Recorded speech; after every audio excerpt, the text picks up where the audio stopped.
All right, so footy talk, week 12. We are doing a slight change. We're adding a new element. We're gonna put our fake buddy whereabouts is to see whether or not and I actually know our shit. So we're gonna be doing picks every week. We're gonna give ourselves each a fake $1,000, and we're gonna do units of 10 on each of these games. So if you follow along, don't take this as advice or anything, but if you're following along, you want to see what we think, you're open to it. So let's we're just gonna be doing these in chronological order. Leicester versus Chelsea. Anek, what do you think? First, who do you think is gonna win? We have Leicester, Ty, and Chelsea, and how much money do you want to put on each of them? 200 on Chelsea to win. 200. Yeah, You're that confident? yeah, Because we have $1,000 total. yeah. I know. It's a thousand. Okay. So I have $1,000. You have $1,000, right? Yeah, to bet. Yeah. So yeah, 200. Chelsea are going to smash Leicester. Okay. That's the 200. Um, I'm gonna put $30 on a tie. Oh, okay, interesting. You're going All to go right. big sales then. Interesting. So one thing you have to remember is the odds, right? So with minus 200, you bet 200 to win 100. With a tie, you bet $30. You bet $10 to win $36. So my $30 will equal $100. Yeah, All right. For people watching, you don't know that. So yeah, Everton versus Brentford. Brentford. Uh, 50 on Brentford. 50 on Brentford. Okay. Um, I'm gonna put 30 on Everton. Arsenal, Nottingham Forest. Odds ain't shit. Oh, they're negative 310. I don't see how Forest win this. Arsenal will win. Arsenal will win. They need a bounce back. Odegaard's back. Arsenal will win. Shit. Like it's negative 310. I'll just put 50 on this as well. I'm not gonna go too big. 50. I'm gonna put 100 on Arsenal, and I think that we'll go through these later in more depth, but I just think that Nottingham Forest fairy tale season is gonna start crashing, right? We see this every Oh, year. up now. Hey, what happened to top four? I was wrong. When I'm wrong, I'm wrong. Fulham versus Wolves. I need to start betting money. I'm gonna go for a tie because I don't like the odds on Fulham. Okay, Let's do another 50 on this one. 50. All right. And then here, wait 1 second. I need to text my girlfriend. Um, we're waiting for food. Oh my, 350. I've got Let's see. Fulham versus Wolves. I'm gonna put 50 on Wolves. interesting. Let's do this. Bournemouth versus Brighton. I think this is gonna be a cracking game. Both teams are in form. It's on the coast as well. Shit, this is gonna. I think this might be low key the game of the weekend. This might steal the show. This and obviously City Tottenham's gonna be a crazy one, but Bournemouth Brighton will be a great game to watch. Fuck. Um, Brighton. I'm gonna put 100 on Brighton. 100 on Brighton. 100 on Brighton. You know what? I'm gonna put 200 on Brighton. Oh, I'm gonna start taking out my cash. So you have 550 left. Villa, Crystal Palace. oh, dude, Villa all day, all day. This could be bad for Palace. This could be a 3-4 nil hammering. I'm gonna put 250 on Villa, 250 on Villa. even That's though that's that's nice because I'm putting 100 on Palace. Palace. I mean, you might be proven right. I don't know, but geez, Villa have had a few bad results as well recently. They need a turnaround as well. City Tottenham, my pick of the week in terms of the tie of the week. Um, Tottenham have a good record against City, but it's usually when they're at home. City are out of form at the moment. Negative 200. What have I got left? I've got. You've got 300 left. That's it. Shit, I've been spending my money, haven't I?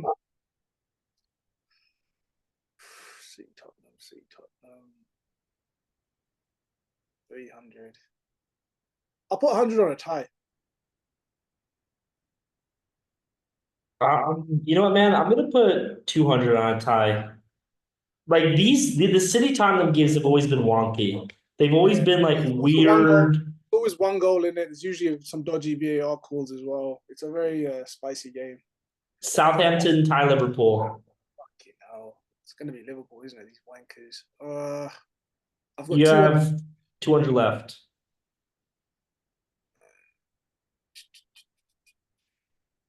I'm gonna put 10 on Southampton. Southampton, okay.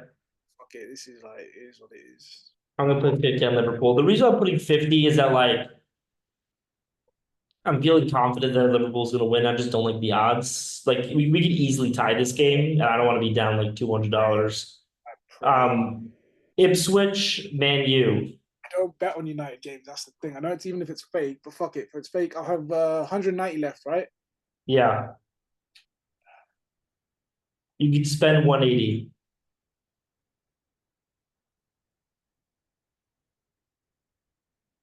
I'll put 10 on United. Fuck it. This is a wash for me. I don't even care. My main Newcastle, my money's going all on Newcastle at the moment. That's West Ham. I have 180, and I have 140. Put it on Newcastle, 180. 180. I think West Ham.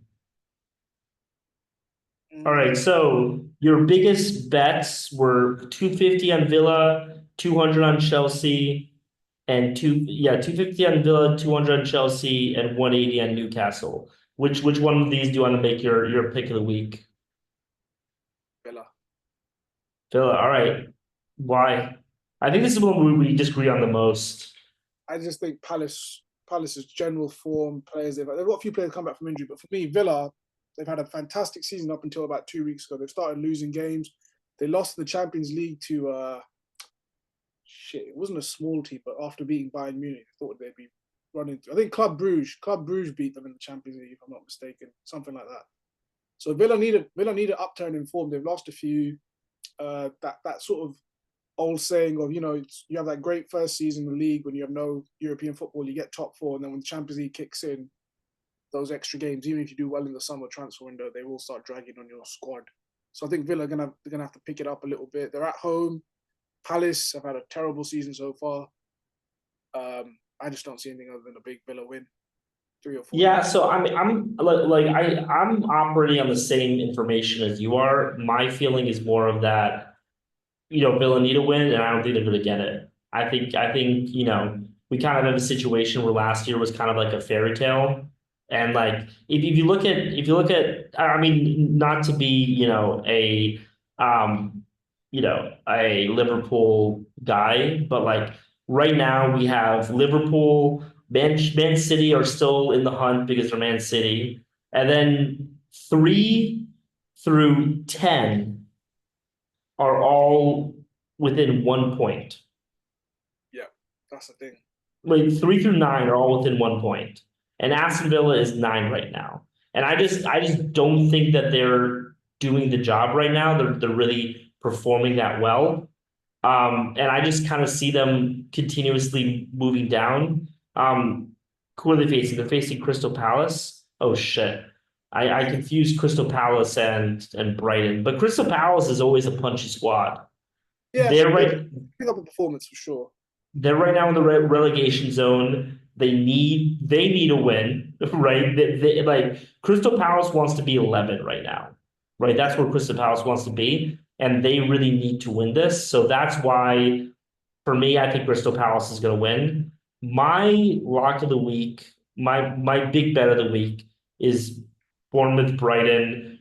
And the reason why I think this is because I think that Brighton is still very much undervalued by Vegas. Like one of the problems with Vegas is that they care a lot about the name much more than they care about the results. You know what I mean? And people don't know yet how good Brighton is. And, Bournemouth is 12th, right? But I think Brighton is a really good squad. And like what I think is like really sets this game apart is that this is the type of game where you should be getting Villa versus Crystal Palace odds. You know what I mean? Like you should be getting these types of odds in this game. You should be getting not Man City Tottenham, but you should be getting like Arsenal Nottingham type odds. You should be getting Leicester Chelsea type odds. Realistically, like it should like these odds in Bournemouth Brighton should be the same, right? Let's actually look at like their place in the standings, right? So Leicester is 3 points behind Bournemouth, and Brighton has the same amount of points as Chelsea, right? So this game should be, you know, Brighton minus 200, Bournemouth plus, plus 500. That's what it should be, realistically, if we're actually looking at it. But you're getting plus 200 on this game, pick it up. That's free money. You know what I mean? Even if they don't win, over time, taking this type of value, you're gonna get actually like talking about this, man. I'm changing. We can, by the way, changing is completely allowed. We can completely change during the course of our conversation. But yeah, that's my pick. The thing is, Bournemouth have actually beaten the two of the last three home games. They've actually beaten Arsenal and Man City back to back. So Bournemouth at home, they're a different animal. There's something happening there this season with the Areola and the management team and where the squad's been structured. Even though they lost Dominic Solanke to Tottenham in the summer, they're getting goals from other parts of the squad. So even though but I mean, those types of things are flukes. I mean, we see this all the time, right? A team. I'll be honest, I wouldn't call this a fluke, especially the City one. They just, as bad as City played, Bournemouth put them under the cosh. I haven't seen something like that in a long time. There's something. Give me 1 second. I'll be right back. My girlfriend's not going.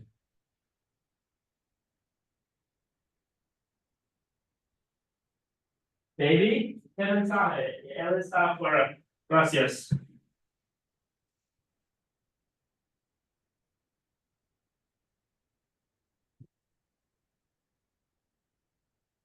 No, I mean, like, yeah, I mean, I don't. I'm not saying it's a fluke to like insult Bournemouth. I'm just saying that, like, the types of teams, the types of bottom of the table teams that beat top of the table teams, it doesn't replicate year to year. You know what I mean? I just think that Bournemouth is a Leicester type team, and Brighton is a Chelsea type team. So if I'm looking at this right now and I see Chelsea's minus 200 and Brighton is plus 200. That's just free money, in my opinion, right? Like, so I think Villa is my pick, but really, as I said earlier, the game of the week, I think that will surprise a lot of people. The neutrals. If you watch Bournemouth versus Brighton, I think it's going to be a great game to watch. I think it's going to be end-to-end, exciting. I'm really looking forward to that one. All right, so this is our picks. Does any last thoughts on this weekend's schedule before we go into Footy Talk news? Not really. I'm just glad they're back now. Like after the shit show of the season so far, I've enjoyed all the international breaks, but now hopefully United turning a corner maybe. I'm glad there'll be no international breaks till March now. Just a good consistent run of the season. Let's get the league up and running. Let's get up the table. I hate international breaks. Yeah. I used to up until a couple of years ago. Now I kind of they're a nice respite for those of us that are really struggling. That's true. Did you see Kristen Pulisic did the Trump dance? I didn't actually know about that till you texted me about it. John Jones did it in the UFC on the weekend. I mean, it's catching on like fire now. That's it. It's gonna be the new Vince McMahon that Conor McGregor did back in the day. Yeah, the weird thing about like Americans and football is that like the Americans who follow football are typically a lot more conservative than the Americans who don't. You know what I mean? So like you think that like they would be more liberal because it's like European and that type of thing, but like it's just the type of thing where like football in America is really big in the South. Like if you look at where a lot of the American players come from, like Chris Richards is from the South. I'm pretty sure. I mean, Pulisic is from San Diego. I think San Diego is like a really Republican area. So, let me make sure I'm not lying. No, he's from he's from Hershey, Pennsylvania, which is very Republican. So just as a whole, it's more of like a rural type sport, and so you get that type of thing. But yeah, so we got the international break over. We have the league coming back. We have a big week for Liverpool. We Yeah. have Southampton this weekend, and then we have Real Madrid during the week. I'm gonna have to watch that on replay. And then we have Manchester City on Saturday. Do you think the Liverpool's fairy tale is gonna end? I fucking hope so. It would be great, even if a draw at Southampton and then you lose to Madrid and lose to City. It'll be a great way to start my December Christmas period, the holiday season with Thanksgiving now around the corner. Do you know what's gonna suck though for you? If we win the next three games, then like the season's ours. You know what I mean? Like Still early doors, but you basically that tough period, especially with Alisson out injured, with the wobble we thought you guys would have, it looks like Arsenal and City are having. So hopefully, maybe you guys had the Arsenal wobble in March, April, and drop bottle it then. But let's see. I'm So far, hoping for a tie so that we can get 2 more points on City, so we'll be up seven. And then if we can beat City, then we're up 13. Then we're up 10. And oh, I you mean mean, a draw between City and Spurs, yeah. right? I mean, obviously, I like Spurs to win, but like I think realistically, we're gonna get a tie. I think we're gonna steamroll Southampton. The good thing about us this year, besides the one game that we lost, I can't even remember who it was against. Forest. Forest, yeah. We like typically with Klopp, we will drop the ball against the good squads, against the bad squads, which was always so frustrating because like he would play the top 11 every single game. And like like the problem with playing the top 11 every single game, besides just them being tired, which is what happened, right? Like we almost got the treble, and then we missed the Champions League the next year because everyone was injured because of exhaustion. But besides that, like the top players don't really show up for these small games. That's why you want to have someone like a Curtis Jones on the squad in those games, or like Simicast, because those guys are like, yeah, I'm on the squad now. I can actually do stuff. You know what I mean? So not only do you want the rotation for the sake of players' health, but you also want it just so that you can have that mentality in every single game. I agree. Yeah, I completely understand. Like in terms of like, yeah, some of these players, like Jones is having a bit of a purple patch at the moment. Everyone's saying, "Oh, Sabotslai won't get back in the team." I think Sabotslai is a brilliant player. I don't know how some Liverpool fans I know are talking about like how not good enough, 60 million wasted. I think it's way too early to judge. Same thing about Gravenberch. Last year he was injured a lot. Oh, why did we buy him? He's flourishing this year. Certain players, form is temporary, injuries are temporary, class is permanent. They're always going to shine. I think Sabotslai as well. Just he's played a lot of football since he's come to Liverpool, both I I've always and believed in Gravenbach. Like I thought that was ridiculous when people were calling for his head because it's like this is the guy who was literally the reason why we got him is because Bayern have Kimmich and Goretzka and that kid Lehner as well, and they were just like we can't, we just don't have minutes for you, and that is literally the best type of person to get. Like the person that reminds me of, I think is a really good example of that is Gabriel Jesus on Arsenal where it was literally just like, we do not have minutes for you anymore. And if you could yeah. get that type of player from a top squad, like at one of your weak positions, like, Julian out I Man City from to Atletico Madrid now. That was even though they spent arm and leg 82 million, whatever. But that's a great fucking signing. They're setting the great tone. signing. Yeah. I mean, I much prefer that signing to the you're shining on a small club. Now we're going to bring you on a big club signing, which is usually what the big clubs do. Like, Liverpool always scout in Portugal. It just does, that type of thing is like 50-50. Like, you think about like Anthony, you think about all these other players, like that's what they did. And it doesn't work out a lot of the time versus, I mean, Virgil van Dijk obviously came from Southampton. That worked out, right? But a lot of times it doesn't. He was on the radar even when he was at Celtic before he joined Southampton. Everyone knew this guy is made. Like it was only a matter of time. Some people you just know Yeah. they're gonna reach them heights. The Um, worst is buying someone from Borussia Dortmund. That very rarely works out. don't we know it? Fucking Sancho, don't we know it? Jesus. Yeah. Except for Haaland. Well, he's one. Haaland, I think with him, he's great and he's killed it for City. Don't get me wrong, he's absolutely smashed it. But he's not one of those that you put your hat on for the next 5, 7 years. He'll be gone in a year or two. He's gonna, Haaland? yeah, I think he's gonna join the Spanish team in the Oh, next 2 years. oh, you mean like he's You know not what I like mean? a Like, permanent player? Yeah. yeah, he's one of those that because he's so good, he's just gonna look at like touching all the 5 major leagues, getting a title in each one, or like being top goal scorer or something crazy like that for a number of consecutive years. So I don't see why he would go to Italy because like I mean I don't see why he would go to Spain because like I those Italian teams, they have a lot. I mean, there's so much history with Milan, Juve, Inter. Like, there's a yeah, lot but of. they have no money. Oh, but this will be. I'm thinking towards the end. Like maybe this is Oh, last. okay. Like in his 30s, he might pop in for a quick couple seasons, bang in 100 goals, and then call it a day. Yeah. I I think just don't see it going to Spain just because it's like I think that Real Madrid is too stacked. Like we just saw oh no, this with the pump Barcelona. No, with he'll end up at Barcelona. That's what I you think. think so? I think it'll be Mbappe versus him, a bit like the Ronaldo Messi thing. In that Yeah. case, Messi was already at Barca, and Ronaldo came from United to fight or battle him in La Liga. Two biggest teams in the world at the time, two How biggest clubs. many how many years does Lewandowski have? Two? What is he like 35 now? The way he's playing, he could easily play for another 2 years, but he might want to spend one of his last remaining years back home in a Polish team. He might want a new adventure. I think I could see him right now, obviously after that 4-0 win. He looked great. He looks great this season. If they go on and win the league, have a good Champions League run, hopefully don't win it. I can't stand them.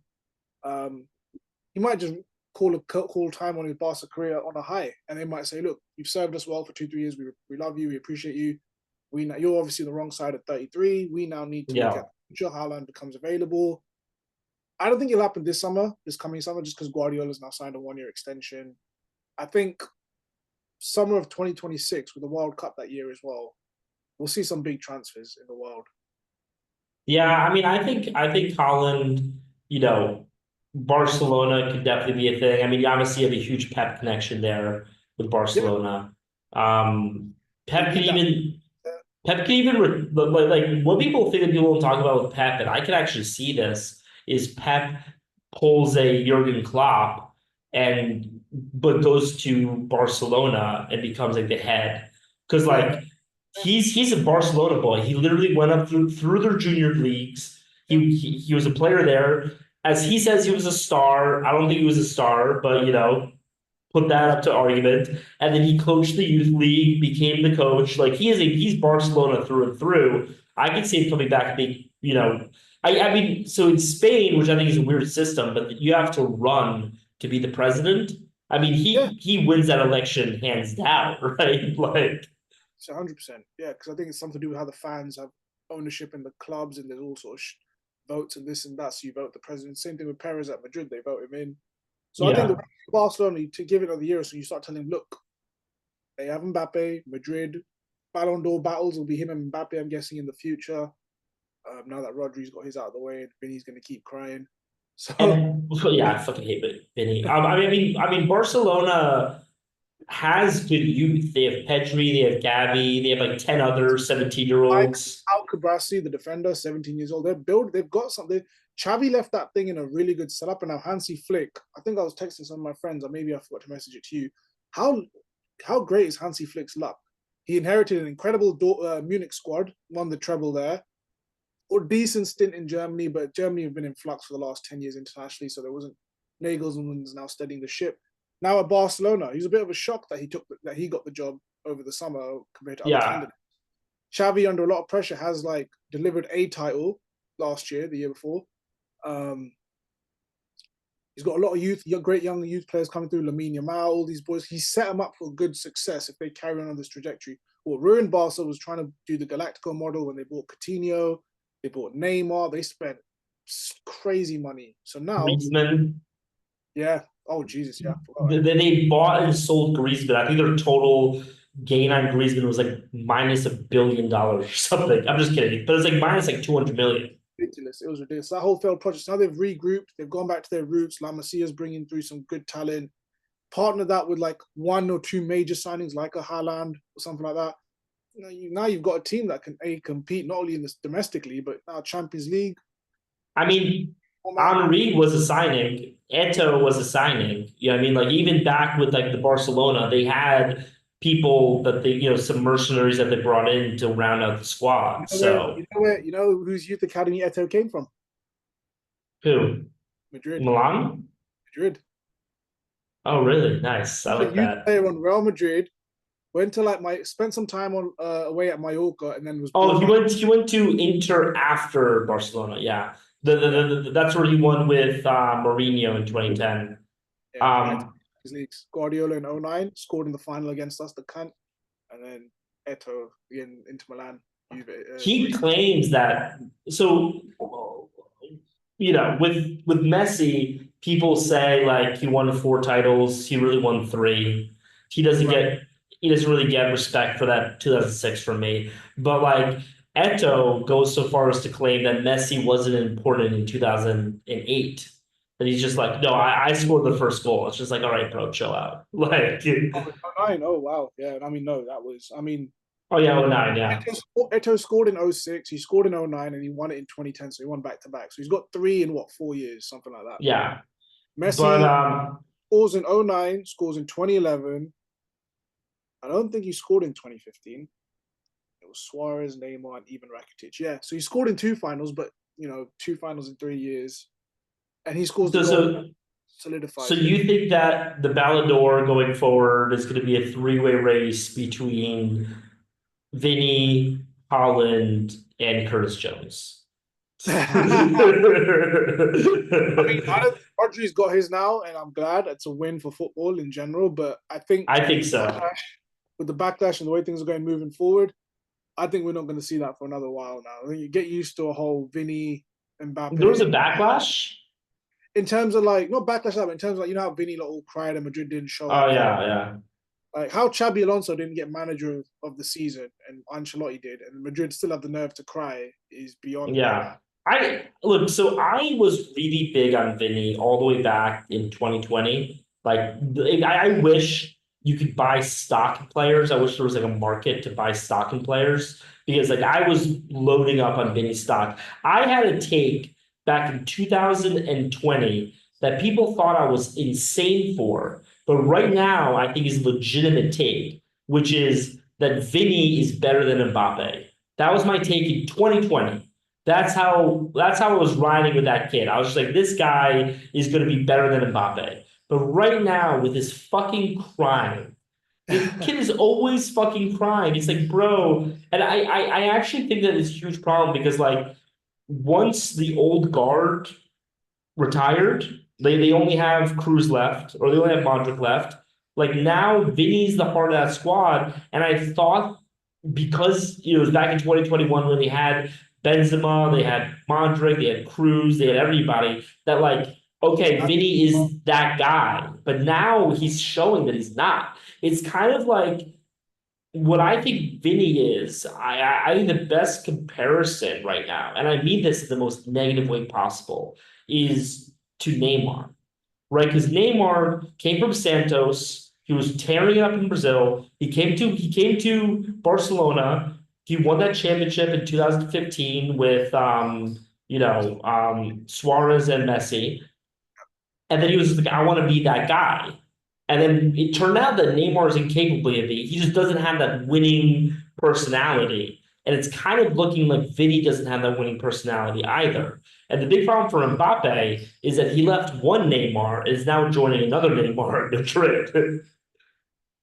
I would say it's a bit harsh at the moment to say Vinny is going down the Neymar track. You might be proven right, maybe in a year or two. At the moment, I think when you scored 2 winning goals in 2 finals in 2020 in 3 years, there is something about you there. You are showing up. Like there's extra stuff, but it's this new generation, these new type of players that I always find interesting. I've watched Madrid the last 2-3 years. It happened a lot in 2024 or 2023, but also 2024 now. Every tackle they make, or they make a good challenge, or they get a good potential goal attempt, they start just cheering the crowd. It's not in the 89th minute. They do this in minute 16, 17. And it's one thing to, rouse the crowd up once in a while or towards the end of the game.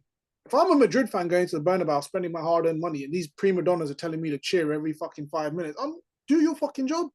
Stop fucking Yeah. up. We're doing our thing. We're paying for your wages. We're paying for these, I'm guessing, not so cheap tickets to come to the Bernabeu and watch the European champions. Every time they win a corner, like what the fuck are you Yeah. like, I don't get I overkill. It's so annoying. And it's these new generation of players. Like as a kid, I used to love seeing players kissing the badge. Now I think it's the stupidest thing in the world I see people doing. kissing the back, Yeah. or like hugging the shirt. You don't give a shit. You're all mercenaries at the end of the day. No more specific than fucking this mark. And you know what's so funny? There wasn't a market these days on these. I don't gamble at all. But if I was a betting man, and I'm sure there was a market for it, with the way these new betting markets go these days, you can bet on absolutely everything under the sun. I knew for a fact after Ruben Amorim's first fucking training session, either Shaw, definitely Marcus Rashford, or even that fucking slabhead Harry Maguire were going to come out with a tweet. Great session. Oh, we're working so hard. And lo and behold, Marcus Rashford. First thing he fucking does after training yesterday. First, Ruben Amorim's first session. Oh, top session today. Fuck off.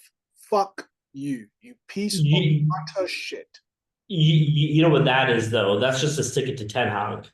Exactly. That's a dude who just got dumped, posting pictures of himself at the club. That's what that is. Piece Yeah, of I mean, I mean that's one reason why, like going forward, I just don't think Madrid's going to win a lot. I think that it's going to be clubs like Barcelona, Liverpool, Man City, like clubs with that like know how to do business. Like I really think in sports mentality is much more important than actual skill. And if you have a club that knows how to comport itself the right way, I think it's going to do well. The problem with Madrid right now, in my opinion, is that they just do not have that mentality anymore. I think the handoff was a little too quick, and they have a lot of prima donnas, and I think a lot of them is just going to disintegrate. Like get to remember, like we think a lot about, the Galacticos 2, yeah. right? But like Galacticos 2, Cristiano Ronaldo had already won a Champions League. Modric, he was transferred for 100 million. Like Chelsea had won the league many times with Modric, I'm pretty sure, right? No. Modric came from Tottenham. He came from Tottenham, yeah, sorry. Wait, did he who came from Chelsea? Thibaut Courtois. Oh yeah, Thibaut Courtois, yeah. But like you had like players who knew what they were doing in that organization, and Xabi right Alonso, now, Xabi Alonso won Champions League. He was a bedrock of that Liverpool team. They yeah. bought they bought Galacticos that year. Obviously, Kaká, Ronaldo. That one summer they went absolutely Benzema. They went absolutely crazy.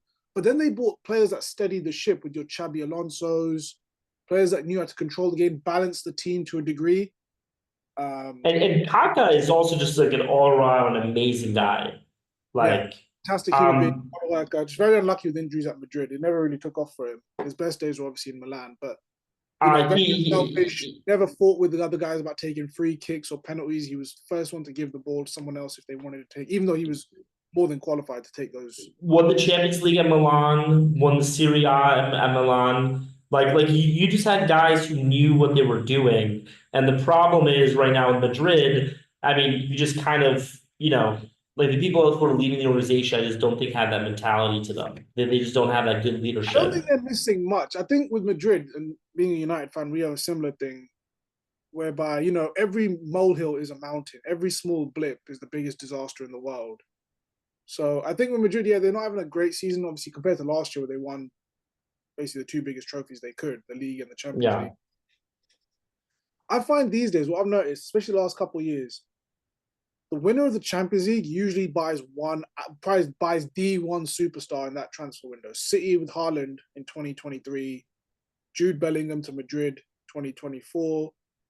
There was definitely some holes that Madrid needed to plug this year in terms of the defense. They've been very unlucky with injuries. Militao's now ACL, he's out probably for the season. Well, it's weird because the Champions League winner this year didn't buy anybody in the Champions transfer window. Liverpool didn't do anything. Oh, funny. Oh, yeah, funny. This Oh, you got is Federico Chiesa, obviously, but he's still injured. And it looks like they're going to cut that one short. But I mean, you might do some business in January. Who knows? I think with you lot, Jamie Carragher brought up a good point the other day on the Overlap show where he was saying, Stick to Football, I should say. They've got so many podcasts, it's crazy. Liverpool might not find themselves. Arne Slot, in his first season, has somehow found himself 5 points clear.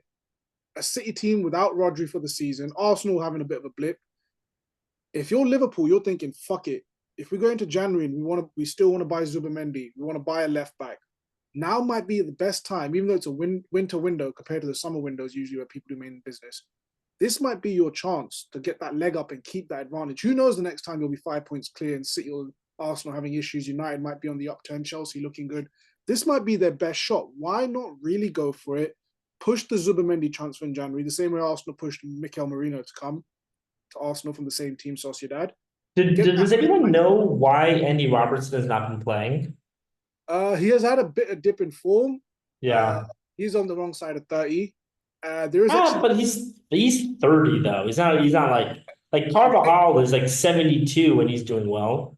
yeah, but it's the intensity of the league at Real Madrid versus Liverpool, and I think it's actually style of play. Robertson is 100 miles an hour. He's full Yeah, that's true. metal football. He's a clock player through and through. I mean, busting runs. He'll time it. I think the problem with Liverpool buying somebody is that is just kind of like it sounds good, but then you actually look at the squad and you're like, who would we buy? Like okay, we got Zubamendi, but we have Gravenbach, right? Like, oh, okay, we can get an attacking mid, but we have yes, Szoboszlai is not playing well, but like we have one of the best midfields in football. I mean, we talked about this. It's like, oh, they'll buy a striker. Okay, but we have strikers, and we paid a lot of money for strikers. It hasn't really worked out. That's the thing. So even with the left back now, people are asking, all right, if you want a left back, but you have to get someone who's of the level. And then the second thing is, if they are at that level, are they going to be okay with sitting on the bench for most of the season? Because Robertson's going to start. You ain't benching him. Yeah, and it's like, and like Tsimikas is a pretty good even if Robertson is dipping form, Tsimikas is a really good substitute. He's not a starter, but Tsimikas is a really good band-aid. He can't create. His batting average, he's just about. I think he's actually below the Liverpool level required, if I'm being honest. If I see him in your starting lineup, I'm happy because I don't think you lot are winning that day. I think that he is a band-aid. Like if Robertson gets like an ACL and we have to go the rest of the season with Tsimikas, it's like I'm not thrilled, but like I think we could do it. Like I don't feel that terrible about it. Like it's like we could buy a center back, but like who are we buying? Like, are we buying De Ligt? Are we buying Kim? Like, it is not those two people. What, Milan Skriniar? Like who is the person that's really going to? Because like Konate, he's first of all he's 24, so he's still growing into this position, but he is a very good second center back in my opinion. Like he is a very good, capable of what he's doing. So I mean the problem with this is just like anybody that we would bring in, I think is too big of a risk for the potential reward. Because the potential reward is like a 5% increase in any of these positions that we're already really good in. And the risk is completely blowing up the team. You know what I mean? Because like you have to remember, right? Like let's say we bring the left back and he takes over Andy Robertson's position, right? You can't just think about like the effect on the field. You now have Andy Robertson, one of the captains, one of the benches of the team, one of the foundations of the team, pissed off. Does that help? Does that really help? You know what I mean? So I don't think Liverpool is going to make any moves during the winter. I think we're just going to be like, hey. Everyone, both United and Liverpool are heavily linked to the Bournemouth left back, Milo Kerkez. He's only 20 years old. He's having a great season. He's also Hungarian, so he's teammates with Szoboszlai. Yeah. Your guys' sporting director, Richard Hughes, came from Bournemouth, so he knows Kerkez very well, knows the profile. So you guys are probably slight favourites to get him.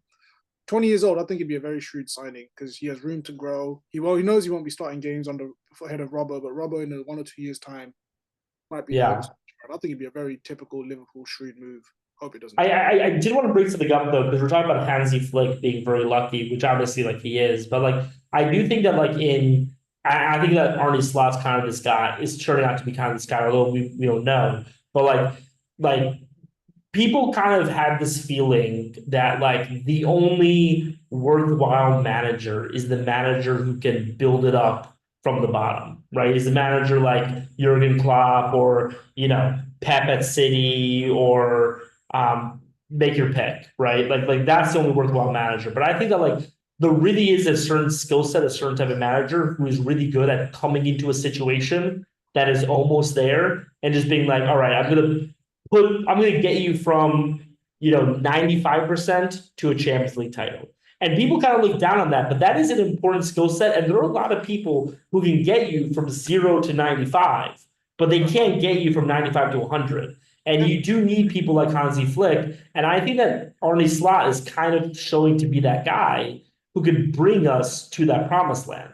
Because let me tell you, this has been the most fun I've had as a Liverpool fan during a season in a long time, even better than the quadruple season. Because during the quadruple season, literally every single game, I had this pin in my stomach where it's like, I feel like we're gonna drop this. I feel like we're gonna drop this. And we did a lot of times against West Ham, against Crystal Palace. This season, every single game, I'm like, I think we're gonna perform at our best.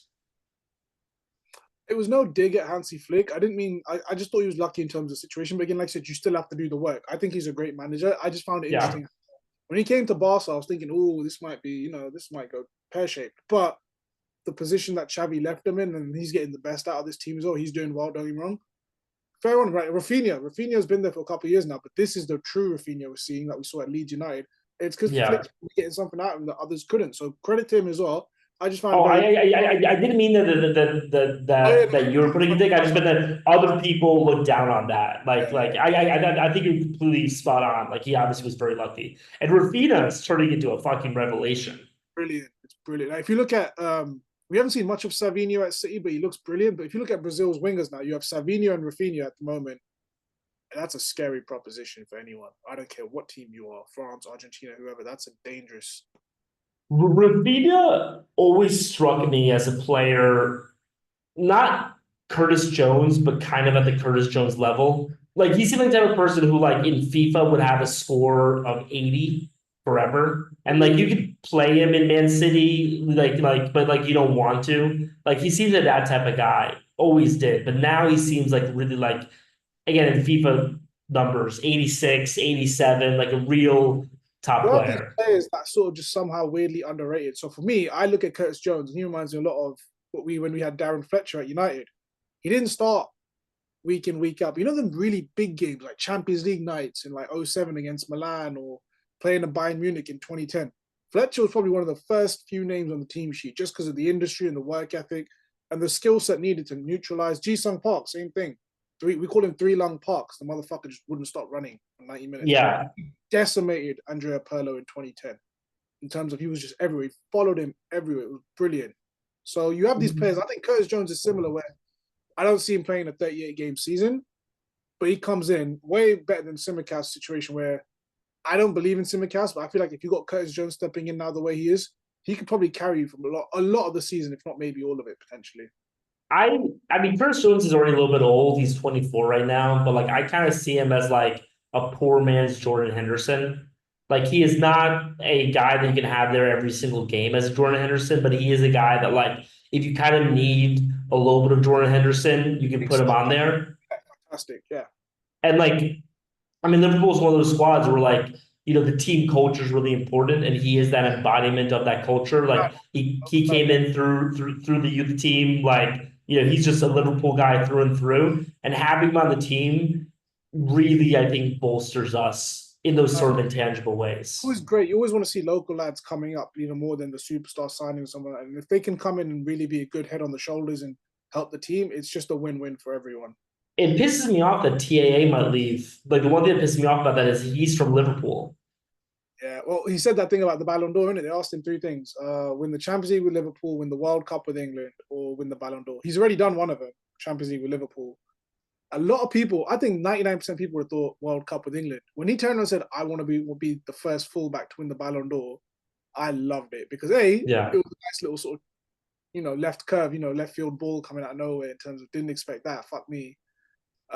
And the second thing being, that sounds like he wants to go to Madrid. That kind of half sounds like his head might be turning already. I don't know, man. He will never win the Ballon d'Or in Madrid. The chance of that is zero. He wouldn't win it for any English team playing as fullback. I think Liverpool is more possible than Madrid. The reason why is because like let's say Salah leaves right? And then like VVD retires in a year or two, you know, that is kind of TAA's team at that point, right? Like he is kind of the senior person on that team, right? And let's say Liverpool win the Champions League and EPL, right?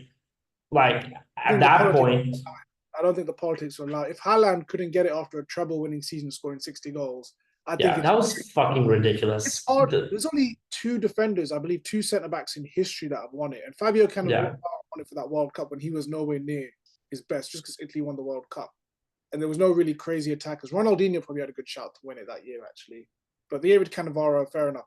There's too much politics involved for it to be a fullback, especially one. is that the biggest snub you think ever? Uh, I think Haaland is a massive one. And what was the other? No, for me, the biggest snub, and this wasn't even a snub because someone else won it. They cancelled the 2020 Ballon d'Or during COVID, Oh yeah, Lua.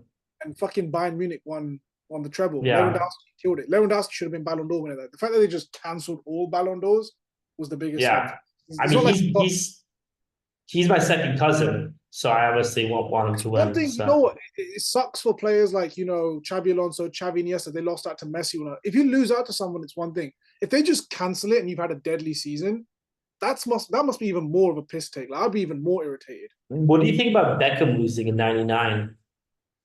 See, that's also very interesting. I was very young back then, but looking back now on the performances, what we achieved, I'd rate it on the same level as the Haaland situation. I think it's just I politics, I bullshit. think if you win a treble, it should be an automatic Ballon d'Or. Especially the treble, like the Champions League, Yeah, prominent cup in your domestic league and your domestic league. I, Like, what else? I I don't consider the other treble to be a treble. Like that is a treble asterisk. I'm talking Yeah, about like an a actual treble. treble. It's a treble versus the treble. You know what I mean? Yeah, okay, yeah. So if you win the treble, that's fair. If you win the treble, you should automatically like they should literally just poll the players and just be like who wins, like who wins the Ballon d'Or, and That year, poll the players to the team. that year they gave it to Rivaldo, who, don't get me wrong, fucking brilliant player, unbelievable. But there wasn't a World Cup that year. Did Brazil win anything massive that year? He was playing for Barcelona, who we beat in the group stage on our way to winning the Champions League. So if they've come head to head directly and your boys won, Beckham's team's won out overall, I mean, what else can you do, really? And Who the won redemption in story, 2011? Was that Messi? 20, it should have been Messi. He scored in the final. It had to have been Messi. Messi won from 09, yeah, 09, 10, 11, 12. Well, I Maybe. mean, Eto should have won in 2010 I agree. Back to back Champions Leagues. I agree completely. and a treble. Yeah. Like I guess that they just never want to give it to the treble winner. I'll be honest, in that period between 2009 and 2012, the reason I'm okay with Messi winning those four in a row is because that time we've gotten used to Messi doing what he did. But that time we hadn't seen a player run through the whole pitch and start doing the shit he does. Like, I remember a goal against Yeah, Arsenal. we have. I mean, not in my lifetime, not in our lifetimes. We've seen Yeah, it historically, but in our lifetimes, Maradona. 2, 3 times in the history of football, we've seen people do this kind of thing. You know what I Yeah. mean? And Messi Well, Messi is the this is the comparison that I think about Messi is that Messi to Maradona is Kobe to Michael, basically. yeah, that's fair. He's basically the remix, but like he was in a much better situation and he didn't have a cocaine addiction, so he was able to be a lot more successful. Maradona had like a 4 year, literally Maradona's career was 4 years. It was 1984 to 1990. I think you could argue that in the history of football, you've always had one dominant person in a generation, right? Whether it's Pele and then Maradona came afterwards, they were never concurrently playing. So Yeah, when we won the Champions League in 08 and Ronaldo became the golden boy, and we're thinking, all right, this is our era now.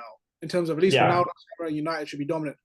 Messi and Barca rock up. Everyone knew Messi had the talent, but that jump in level that following season, and when Guardiola came, and now we're thinking, fuck, we have two now. We have Ronaldo yeah, and Messi, and we've never in our lifetime, any lifetime, have two concurrent, potentially top two of the best three ever, or two of the best four ever, yeah. going head to I head at the think same time. It's always been a generation versus generation. Like you said, Kobe, Jordan never played at the same time.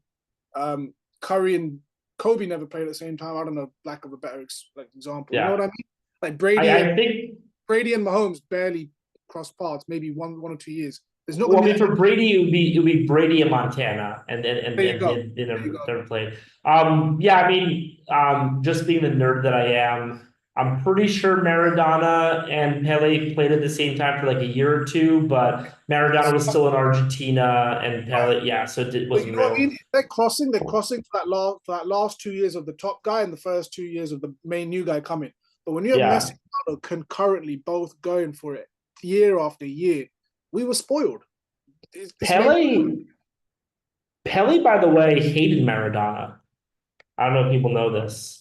I'm sure there was a back and forth. I'm sure. Even Messi Ronaldo at the peak of it, it wasn't necessarily hate, but there was very deadly rivalry, of course, because you're the two top guys and you're going for egos involved. Oh, Barca, yeah, I mean, it's a lot. everybody was calling him the next greatest player of all time, and Pele was just like, no, this guy sucks. It's like You're gonna get a bit. so Pele ended his career 77, but he was in New York at the time, and Maradona started his in 76. I actually one place I really want to go, and if you ever visit South America, we should go together. I want to go to the stadium where Diego Maradona scored his first goal because they still have games over there.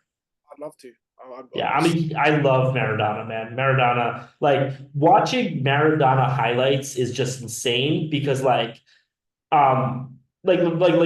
Messi's incredible, but like that literally never existed at the time of Maradona. Like what because Pele, you know, so like the Messi Ronaldo comparison for Pele and Maradona is actually very apt because Pele was very much like a Ronaldo. I actually think Ronaldo is a lot better than Pele. Personally, I think Pele is really overrated. The reason for that is because Brazil won a World Cup with Pele injured. So his big claim to fame is that he won 4 World Cups, right? But one of those World Cups, he had a broken leg. He wasn't playing. So it's like if your team wins a World Cup without you, right? So like imagine, Liverpool. Imagine like in March, Mo Salah goes down, and Liverpool win the treble. It's like it wasn't really Mo Salah that helped. You know what I mean? So all this to say, um, like Maradona at the time was just so insane because nobody had ever seen somebody who can literally just take the ball from the defense and then score. And also it was insane because in Italy at the time, I mean Italy now still, but Italy at the time was just like a real like we're gonna beat the shit out of you. And there was no protection for players at all. And he was able to do what he did at that time, which is insane. But yeah, so that's been a little Maradona rant. I love Maradona. Um, so yeah, for me, I think Messi deserved those four, and I completely understand because Yeah. he was doing things on that pitch, the way he was taking players on. Like, what the fuck are we watching? Who's gonna stop him? Like, how do you? Yeah. Are we not? And it was the opposite of Ronaldo. Ronaldo would run down the wing, mad pace, shoot from like 40 yards. Messi would just dribble the shit out of everyone. His touch was the ball was glued to his foot, as they always say. Yeah. Nuts. So having both at the same time, like we would just spoil, and we may never. Everyone thought it'd be like Mbappe, Haaland. Now, we're seeing the levels are different here. They're not really. It's not that level. Yeah. You're not going to see that again. So we should just be grateful that we got to see that. I think so there was this funny video where um it was in take the ball, catch the ball, or like take the ball, pass the ball, where like it was a highlight reel of Messi, and Messi like took it from like about halfway through, went dribbled and scored, and Busquets was just like, yeah, so I got the assist on that. Obviously, I Madrid, gave it to Messi on a I know platter. definitely not. He rolled it to him. It was Madrid Champions League semi-final when he just dribbled Yeah, like cheeky little cute finish in the bottom corner against Casillas. I remember that. I remember yeah. that. Just, yeah, I my girlfriend's gonna start yelling at me in a couple minutes, so we do have to wrap it up soon. But good to know. There's a topic I wanted to discuss, yeah, let's do it. and it segues nicely based on the Hansi Flick, Arnie Slot conversation we just had. But how Arnie Slot's the greatest coach of all time. Continue. Well, let's get on with it first. My thing is, I'm looking at Vincent Company at Bayern Munich, right? And I'm Yeah, comparing trajectories, right? So he was at Burnley for 2 seasons, got them promoted, and then tried to play that attacking football at Burnley, got relegated.